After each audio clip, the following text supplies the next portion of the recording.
Together with sugars and fats, proteins constitute the so-called macronutrients, which are those food components present in greater quantities. Proteins are made up of building blocks known as amino acids, and the more a protein, whether animal or vegetable, resembles our proteins, the higher its biological value. The protein requirement obviously changes with age. In fact, in the first year of life, it is about 1.3 grams per kilogram of body weight, but then gradually decreases as one ages. Of course, a balanced intake of proteins is important, and in this regard, a varied diet is always recommended, as well as alternating between animal and plant proteins. Certainly, a balanced diet must respect a series of good practices, but regarding proteins, meeting requirements and ensuring quality is fundamental. This aspect should also be taken into consideration in other age groups. Absolutely, in adults as well as in the elderly, the protein requirement ranges from 0.8 to 1 gram of protein per kilogram of body weight.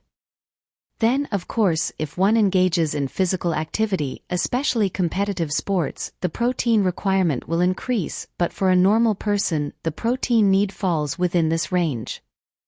It is extremely important not to forget about proteins because, for example, in my clinical practice, it often happens during dietary history taking that people do not consume enough proteins, meaning they do not have an adequate amount of proteins.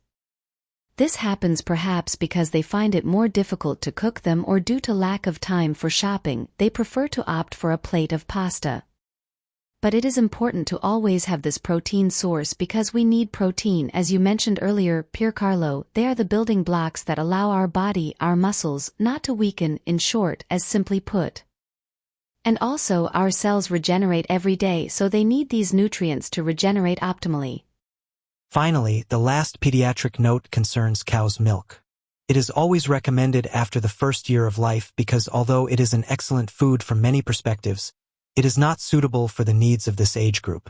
Its excess protein in relation to what the child needs in the first year of life predisposes the child to obesity, increased adipose tissue, and this is the fundamental reason why pediatricians rightly advise introducing it after 12 months.